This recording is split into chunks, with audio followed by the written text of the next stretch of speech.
those absolute scumbags. And I'm not actually in this case just talking about Prince Harry in the midst of his mental breakdown in Portugal, but also the people who are feeding these lies, who are taking these too seriously, who are causing damage to the British royal family as a result.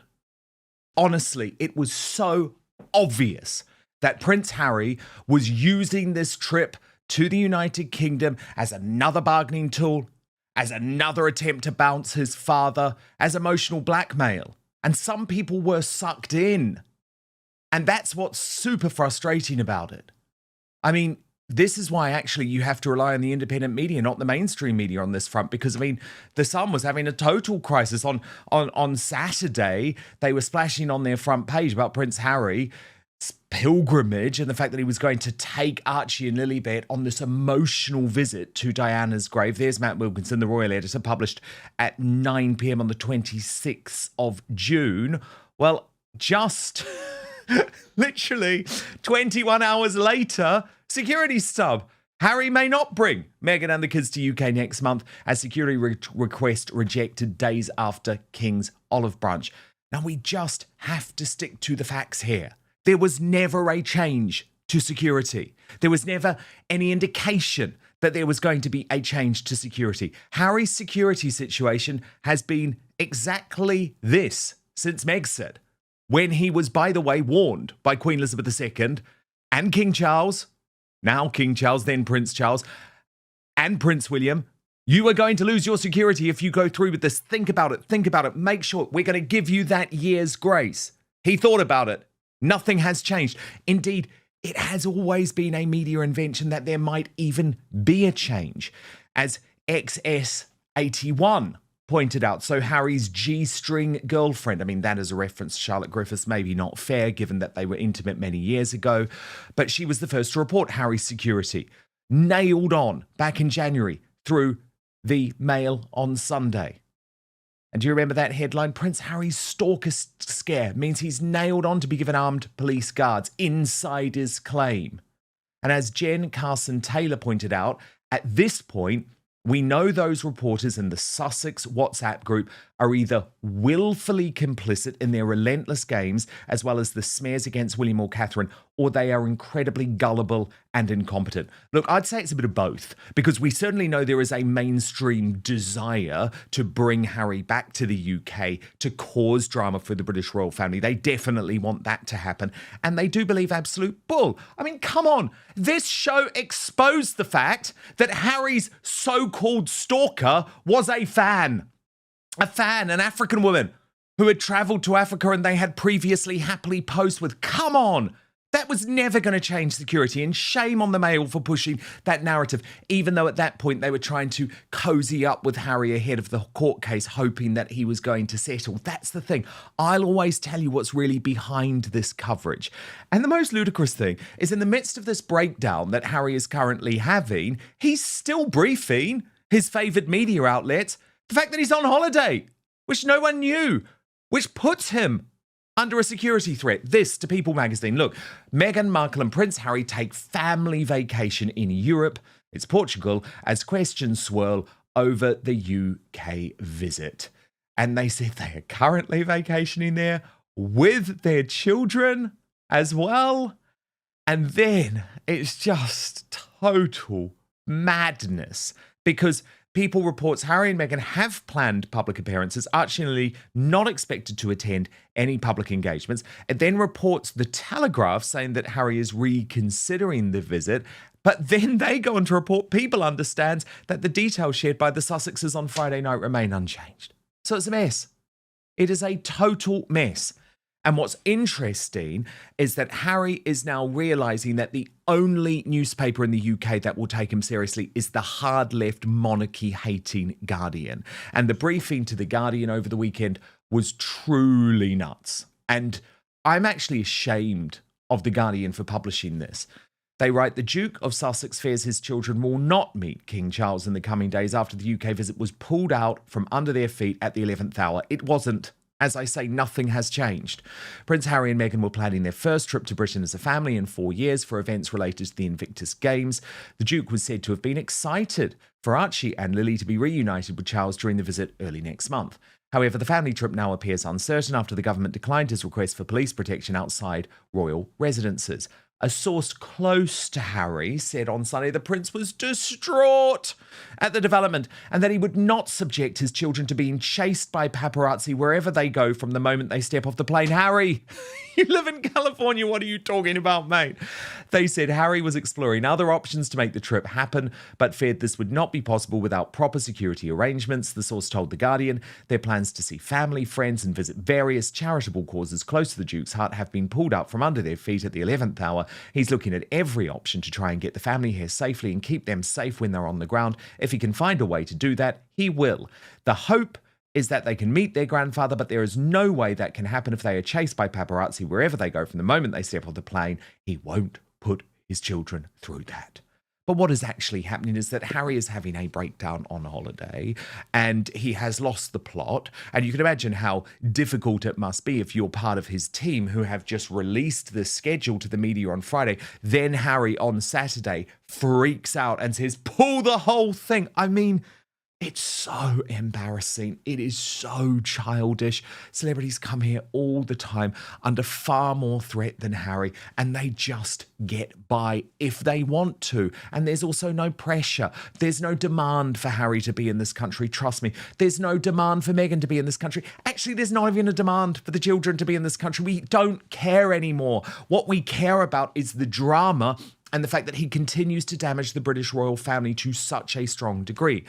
I'm not going to lie, I also do care about King Charles's weakness, and his weakness on this is really disturbing. Indeed, I am told that Charles is still open to a meeting. William isn't, Camilla isn't, but Charles is. Tom Sykes, who I think is one of those journalists who feels very betrayed by Prince Harry and Meghan Markle, has now really come out against the Duke, saying paranoid Prince Harry has betrayed everyone and will sacrifice anyone to get what he wants. And he says at the heart of the discredited Sussex brand sits a man, Harry, in the throes of some kind of profound mental dysfunction. Unbelievably, I understand the king is still willing to meet Meghan and the children if they fly in for a day. This is a humiliation that must be avoided. And Sykes then went into quite a lot of detail about Harry's mental breakdown during this holiday in Portugal, confirming that he is in tears and going all out with unpleasant histrionics. Watch. I'm told that Harry is basically retreating into paranoia, severe depression, anxiety, that he's been crying over this. They're on holiday in Portugal. We suspect fairly near Eugenie. Oh, I did it again. I confused Beatrice and Eugenie. We suspect that they're at that luxury resort that Jack Brooksbanks manages, and where they're said to have purchased a property. But it was in People magazine, which, as we know, is the sort of school magazine of the Sussexes, where they put all their notices. So they are in Portugal.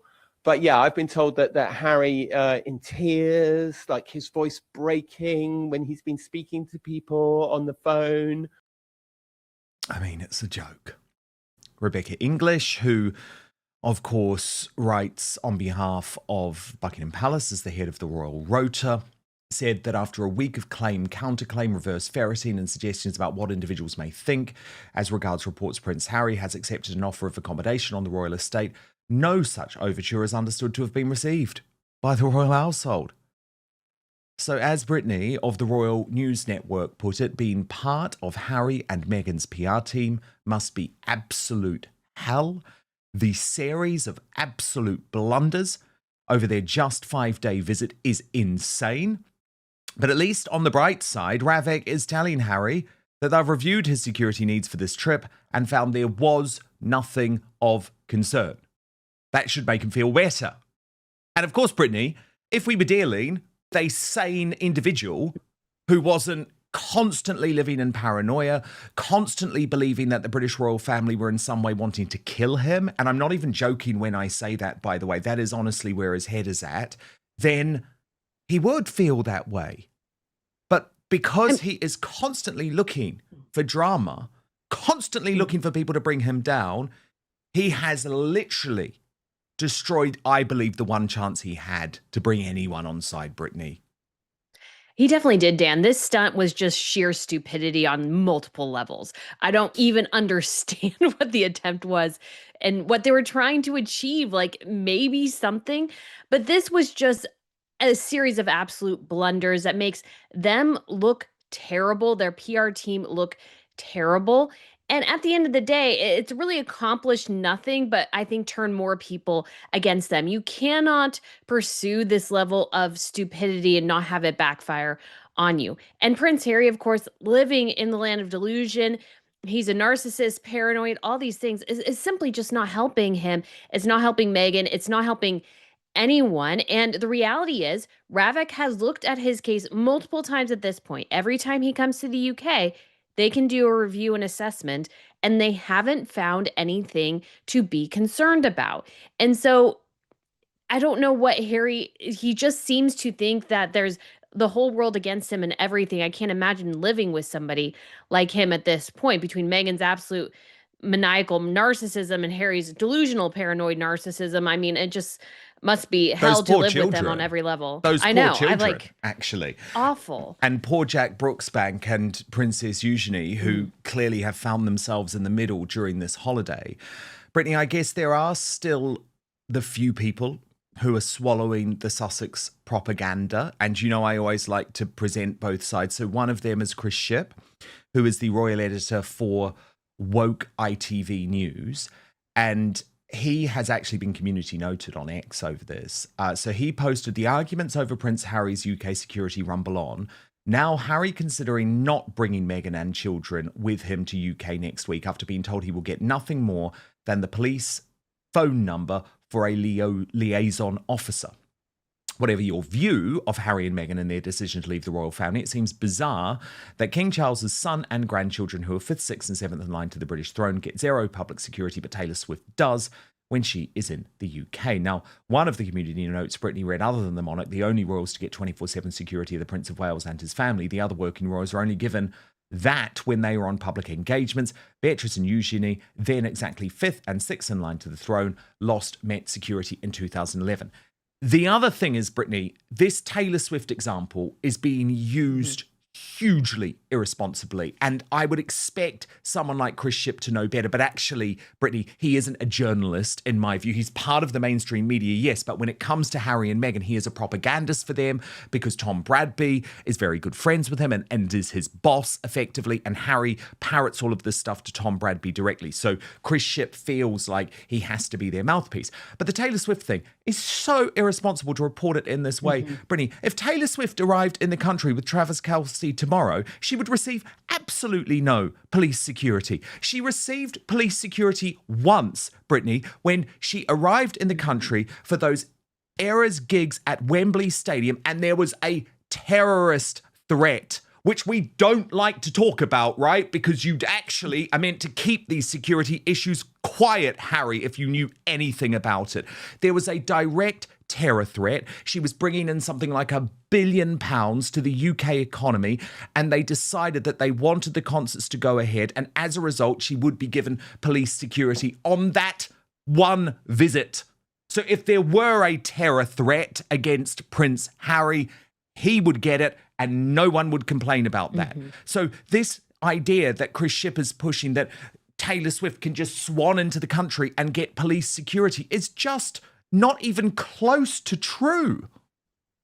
It's not, Dan. And what's so important here, too, is the Ariana Grande concert in Manchester and the terrorist attack that happened there. And there was a threat in Austria. I think that the security came along after the Austrian concerts the Vienna were canceled, concert was and they actually moved cancelled. them Yeah. because of a terrorist threat. And also, so Brittany, there was, remember that the Axel Rudakabana case, it was a Taylor Swift dance class where the 3 little girls were stabbed to death. Yes, exactly. All of that happened at that time. Yes. So all of that coming together, I mean, obviously, it's incredibly important to for somebody who's bringing in so many people to one central location, it's important to have security. Important to have security around the stadium, around her, because she is bringing so much attention and so much money. Harry, in this instance, I hate to tell him this, but he's constitutionally irrelevant, and so are his children. And as time marches on, and this happens in every single royal family, as time marches on, Harry will get more and more and more irrelevant, and so will his children. Because as the Wales's kids have kids, this just basically Harry leaving with Mexit sped up the inevitable. This would have always happened to Harry and Meghan. Always. I mean, you have to think of the Duke of Gloucester. He was born at fifth in line to the throne, and now I think he's somewhere in the 20s. So this is something that happens in every royal family as more children are born, and as the Wales's kids have kids, again, Harry and Meghan and their kids will become even more irrelevant. So at this point, there's just absolutely no reason to expend money on Harry unless there is, again, a legitimate threat, but an assessment has been made, and there is nothing. The threat is in Harry's head, and I hate to say it as well, this is just my opinion, but I think his own security team fuels his delusions because he'll pay them more to keep them around because they've told him there's a threat. And so you have all these things working together, again, in my opinion, that I think fuel an absolute paranoia, delusions, and it's only damaging Harry, making him look worse and making his father look worse as well. Yeah, and I mean, the US and the UK are very different, Brittany, because, of course, we don't have the same proliferation of guns in this country. So that is one of the reasons why private security in this country can't carry guns. There are just different laws around guns. But when it comes to Islamist terror, yes, that is a threat, especially here in the UK. But that's why he would get it if there was any specific threat. I also point out, Brittany, the reason that Harry is such a target is because of what he chose to write in Spare, which was after he left the British royal family, boasting about how many of the members of the Taliban he had personally killed. So for Harry to make this claim, Brittany, that the threat to him, the Islamist threat to him, is simply because of his birthright, as a member of the British royal family, is actually untrue. The Islamist threat to him became far, far worse after he published Spare, which I note he did not as a member of the British royal family, not as someone who was living in the United Kingdom, well, certainly not as a working member of the British royal family. You know what I'm saying. By the way, it was good to see Richard Eden of the Daily Mail, someone else in the mainstream, actually call out Chris Shipp, saying this is a bizarre thing for an intelligent, knowledgeable reporter to say. Taylor Swift does not receive automatic police protection, neither do Princess Anne nor Prince Edward, for example, when they're not carrying out royal engagements. Why should Harry and Meghan? And I think, again, Brittany, it's not something we usually like to talk about because actually you don't want to really signpost the fact that Anne and Edward, when they're just out and about or at the supermarket or at the farm shop, whatever they're happening to do, that they are not protected. And this is the other problem, I think, with what Harry's doing. He is forcing all of these conversations, which are incredibly sensitive for very obvious reasons, into the public spotlight. And it's going to go down terribly. Dan, and it's not going to help his relationship with his father or really anyone. Like the idea that Harry has friends and family to actually meet in the UK is a bit of a joke at this point. Remember, he was the guy wandering around a neighborhood trying to find his friends after they moved and kept ringing random doorbells and freaking out the neighbors. This guy is just absolutely just a delusional narcissist at this point. And he's just causing damage wherever he goes in this just massive man-child temper tantrum. Like that's what this all is. And he is risking other people's safety. Like this is the whole thing with Harry and Meghan as well, with Netflix and everything and the things they revealed there. They're risking everyone in this selfish pursuit of themselves with an objective that's just not possible. Harry is constitutionally irrelevant, and so are his children. And I hate to say it, but I think this does come back in some ways to Charles to figure out how to manage and contain Harry, because Harry and Meghan right now are loose cannons, they're rogue royals, and they're just causing, again, immense damage. And they're doing so with royal titles. And this is why the royal titles have to go. Harry and Meghan can be crazy on their own time. I mean, As a reminder, you can't really reason with crazy. So you can't really reason with Harry and Meghan. Just strip everything from them, cut them loose. They're drains on the system now at this point, and it's just better to let them go. They can be crazy over there in their own corner, but with the royal titles, with the connections to the monarchy, they just continue to undermine the institution to the detriment of everyone. I totally agree. And of course, Brittany, the irony with all of this for people who haven't caught up over the weekend is that it was actually Harry and Meghan who released all of their plans on Friday, something that they don't have to do. You know, that private citizens, like when Taylor Swift comes here, she's not announcing to the media she's going to be here. She just deals with her team and she deals with any charitable things she's going to do. It's all done privately. And that is one of the ways that you actually keep the risk down. But anyway, Harry and Meghan did decide to announce it to all of the media privately on Friday. And they revealed that Meghan would be visiting a hospital. Of course she would, in her first UK engagement for 6 years. Here was the reporting in the pro-Sussex Telegraph, who said the couple will undertake meetings and at least one public event together as they mark 1 year until the Invictus Games in Birmingham. The children not expected to join their parents in public, although the itinerary is subject to change.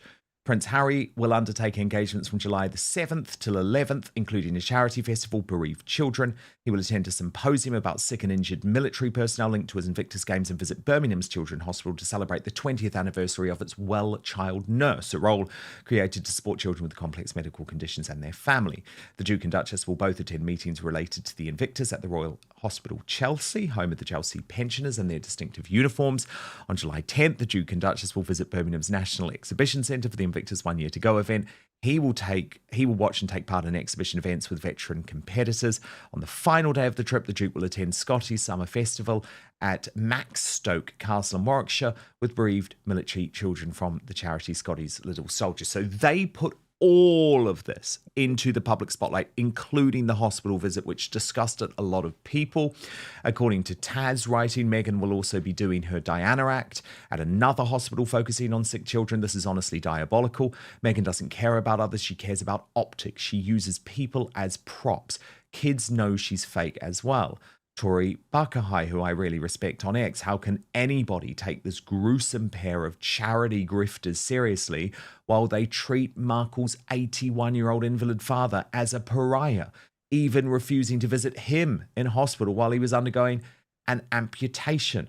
And Brittany, you were not impressed either, writing, leveraging sick children to promote themselves is pretty disgusting. Charles is just seemingly too weak-willed to put an end to this cosplay royal routine. Yes, Dan. I mean, when it comes to all of this with Charles, of course, Harry and Meghan are acting like royals still. This is part of the huge problem with Harry and Meghan is that they're still constantly announcing when they're going to visit places. Like you said, most normal celebrities don't do that. There is no reason Harry and Meghan had to even announce that the children were coming with them or that Meghan was attending. They could have kept that all under wraps. They're the ones who decided to go public and act continually like they're still royals and representing the royal family or themselves. I'm not sure, Dan, what they're attempting to do here, but this all goes back to this is the only thing I guess they know. They think this is going to work out well for them, and they haven't had any blowback yet, really, from the monarchy and the institution. And so they continue to do this, and this is why it's within Charles's best interest to address this cosplay royal routine. This has to end. And Harry and Meghan aren't going to stop. It's on Charles to do it, or unfortunately, it might end up falling to William if Charles doesn't do anything. But this chaos and everything, it's always Harry and Meghan. They are always doing these sorts of things, and they're just not going to stop. And so the only answer the monarchy has is to stop them. And at this point, they just seem unwilling to do it.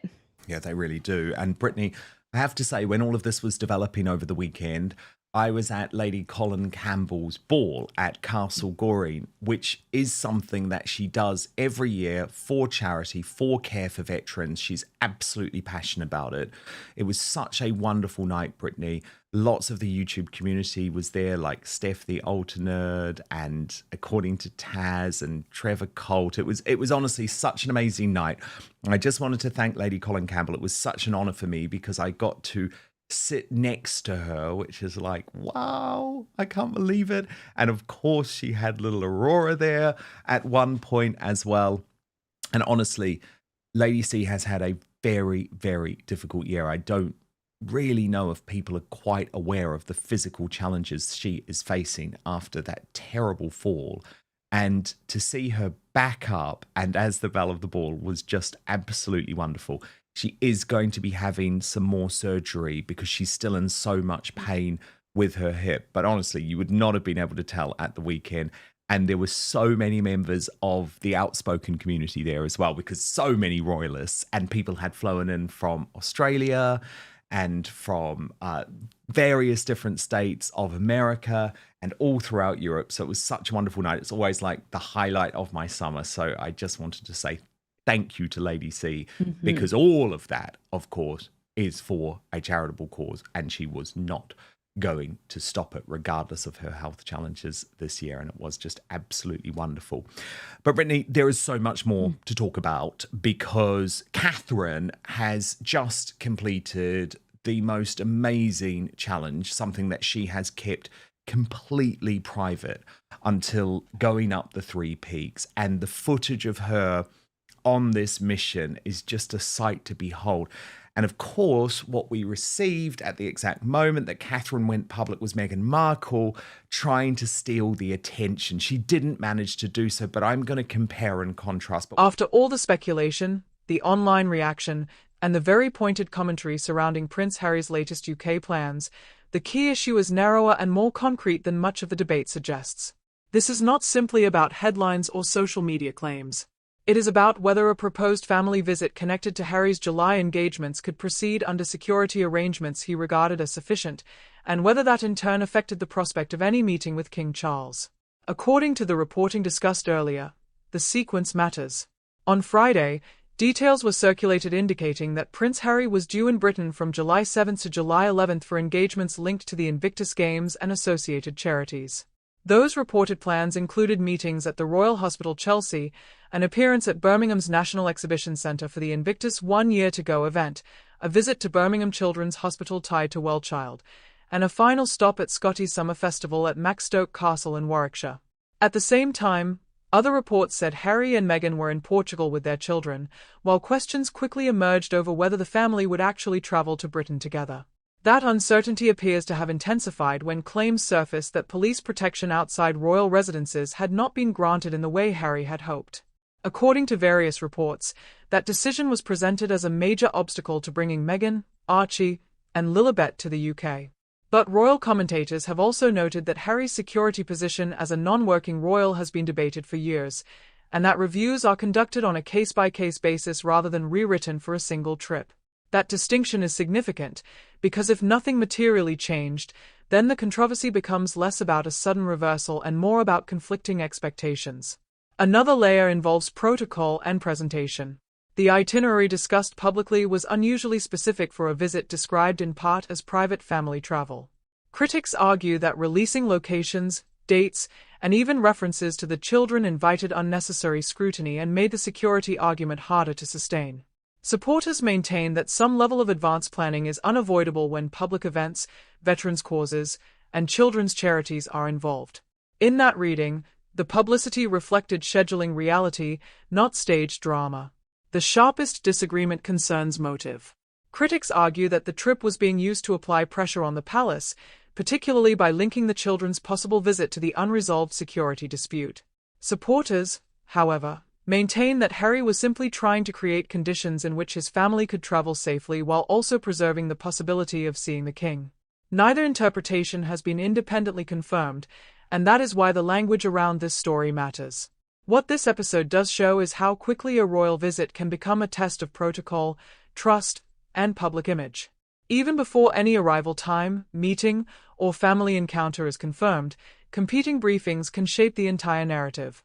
For now, until independently verified facts emerge about the final travel plans, the security arrangements, and whether any private meeting was seriously on the table, the debate is likely to continue.